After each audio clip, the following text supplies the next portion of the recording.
Baik, seperti yang kita tahu, Jawatan Kuasa Dasar Moneteri MPC Bank Negara Malaysia BNM membuat keputusan untuk mengekalkan kadar dasar semalaman OPR pada 3%. Ringgit dan Bursa Malaysia juga menunjukkan prestasi yang memberansar dan kita nak lihat apakah impak kepada ekonomi dan apakah langkah seterusnya yang perlu dilakukan. Kita mempersilakan tetamu kita Dr. Muhammad Afzal Nizam Abdul Rashid merupakan Ketua Ekonomi Bank Muamalat Malaysia Berhad. Saya nak ucapkan terima kasih Dr. kerana sudi meluangkan masa bersama kami. Kita lihat iaitu kadar kekal untuk 5 kali berturut-turut. Apakah antara faktor utama yang menyumbang kepada keputusan MPC ini, Doktor? Okey, saya melihat kedudukan ekonomi negara masih dalam keadaan yang stabil dan pihak bank negara pun masih lagi mengekalkan unjuran KDNK sekitar 4 sehingga 5%, dan kita dapat lihat negara mencatatkan suatu pertumbuhan yang baik dari segi ekspor pada bulan Januari yang lalu sekitar 87%. Jadi berbekalkan data sedemikian, ini memungkinkan pihak bank negara untuk mengekalkan pendirian mereka iaitu kekal OPR 3%. Namun pada masa yang sama juga terdapat juga orang kata tu upside risk ataupun risiko kepada kenaikan terhadap inflasi. Jadi ini juga menuntut dasar moneteri itu sentiasa kekal dalam keadaan yang restriktif jugalah, kerana ketidakpastian dari segi pelaksanaan dasar, pengenaan subsidi dan penggalauan harga dijangka akan memberi impak kepada inflasi, dan ini menuntut kata tu kadar OPR yang agak tinggilah untuk memastikan inflasi itu kekal stabil pada masa akan datang. Jadi secara umumnya ekonomi dalam suasana yang stabil dan dasar yang sedia ada iaitu dasar moneteri yang sedia itu dalam keadaan yang menyokong pertumbuhan ekonomi negara pada tahun 2024 ini. Dan kita nak lihat bagaimanakah faktor-faktor ini juga sejajar dengan pasaran semasa dan juga situasi ekonomi domestik dan juga global, Doktor. Okey, kalau kita lihat minggu lalu testimoni daripada uh, Chairman Federal Reserve iaitu Jerome Powell, walaupun pendirian mereka masih lagi mahu mengekalkan kadar faedah yang agak tinggi, namun pada masa yang sama mereka tidak menolak kemungkinan untuk mengurangkan kadar faedah mereka pada tahun ini juga. Dan saya kira ini merupakan satu naratif yang agak konsisten semenjak pada Disember yang lalu, berdasarkan apa yang telah dikongsi dari segi unjuran Fed Fund Rate yang dijangka akan dikurangkan pada tahun ini. Dan kita melihat data terkini berkenaan dengan pasaran buruh pada Jumaat yang lalu iaitu non-farm payroll yang telah meningkat sebanyak 275,000 pada bulan Februari. Namun kalau kita lihat data bagi bulan Januari dan bulan Disember, ianya telah pun disemak semula, yang mana data tersebut telah dikurangkan sebanyak 167,000 pekerja yang dikurangkanlah. Maksudnya data berkenaan dengan pasaran buruh di Amerika Syarikat walaupun masih dalam keadaan yang stabil, namun tanda-tanda ekonomi agak perlahan tu sudah mula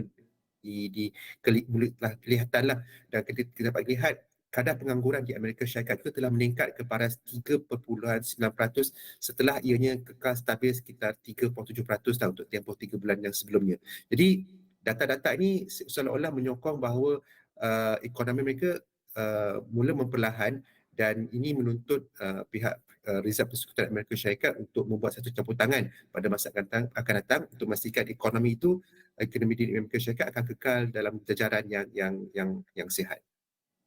Dan itu adalah antara situasi yang dapat kita fahami yang apa yang berlaku di Amerika Syarikat. Bagaimana untuk kita lihat antara secara keseluruhan di persekitaran ekonomi global, apakah antara risiko seperti ketegangan geopolitik dan juga pengetatan dasar moneteri di negara-negara lain, Doktor? Saya melihat situasi ekonomi global ni masih lagi dalam keadaan yang agak mix ataupun agak bercampur-campur. Kalau hari ini kita dapat lihat data daripada negara Jepun telah kepada menyelesaikan satu pertumbuhan 0.4% pada suku keempat, dan ini menunjukkan bahawa ada orang kata tu peningkatan dari segi perkembangan ekonomi di negara maju. Namun pada masa yang sama juga situasi geopolitik tidak dapat kita kesampingkan, dan ia bakal kata tu memberi ancaman kepada supply chain ataupun rantai perniagaan. Dan situasi ini akan saya jangka akan berterusan, dan ini menuntut para peniaga untuk kekal cakna tentang apakah yang patut mereka lakukan dari segi rantai perniagaan dan kesan kepada kos perniagaan mereka. Jadi mood yang agak berhati-hati itu saya kira akan berterusan, Tetapi pada masa yang sama juga disebabkan dasar yang dikata akan bersifat menyokong kepada pertumbuhan ekonomi, terutamanya dasar monetary di Amerika Syarikat dan juga di Eropah, itu saya kira akan memberi satu suntikan sentimen yang positif lah. Dan pada masa yang sama saya melihat di negara China juga mereka masih lagi mensasarkan pertumbuhan ekonomi sekitar 5% dan saya kira itu menunjukkan suatu komitmen kerajaan untuk memperkenalkan banyak lagi stimulus ataupun rangsangan ekonomi bagi mencapai sasaran ekonomi pertumbuhan ekonomi sekitar 5% pada tahun ini. Seperti yang doktor kata, iaitu situasi ekonomi global adalah bercampur-campur, mix naik turun dan kita lihat peranan dasar ekonomi, peranan iaitu dasar domestik. Seperti yang doktor ada katakan tadi, subsidi dan kaulah harga. Bagaimana faktor-faktor ini dalam membentuk inflasi negara?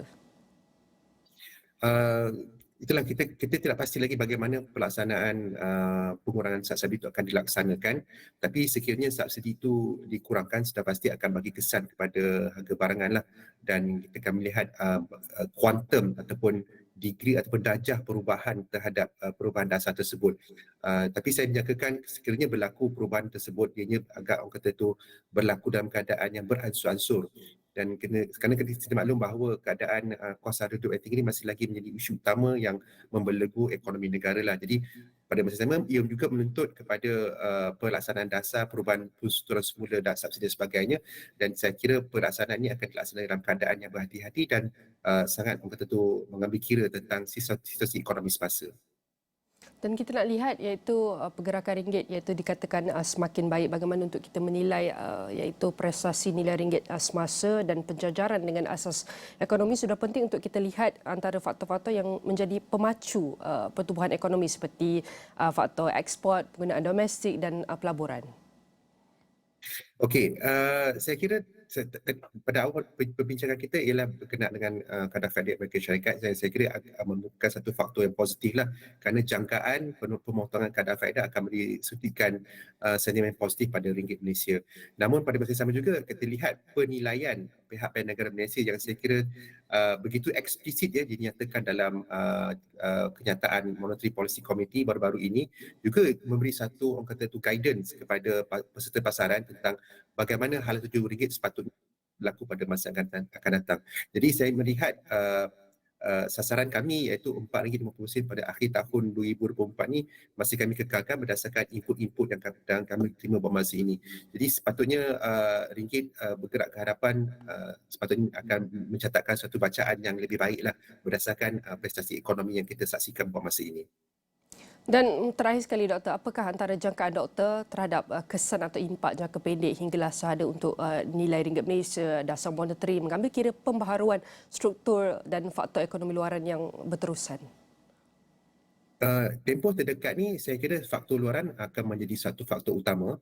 Pada 19 hingga 20 Mac nanti akan ada mesyuarat FOMC yang bakal kita saksikan pada minggu hadapan, dan kita antara intipati utama pada mesyuarat tersebut adalah berkenaan dengan unjuran terbaru oleh pihak Federal Reserve, terutamanya unjuran berkenaan dengan kadar faedah mereka bagi tahun ini. Adakah mereka masih mengekalkan jangkaan untuk mengurangkan efek fund rate sebanyak 75 mata asas ataupun sebaliknya.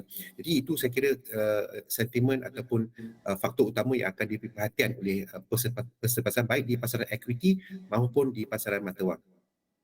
Baik, seperti doktor kata, iaitu OPR kekal pada 3% prestasi ringgit dan juga Bursa Malaysia merangsangkan ini mencerminkan iaitu kedudukan ekonomi kita masih stabil, namun iaitu pasaran global, ekonomi global masih lagi bercampur-campur dan banyak lagi antara faktor-faktor yang telah doktor kongsikan untuk kita pasti terus teliti bergerak ke hadapan. Sekali lagi saya nak ucapkan terima kasih kepada Dr. Muhammad Azaniza Abdul Rashid merupakan Ketua Ekonomi Bank Muamalat Malaysia Berhad, dan semua perbincangan ini akan kami rangkumkan dalam astroawani.com dan semua platform digital Astro Awani.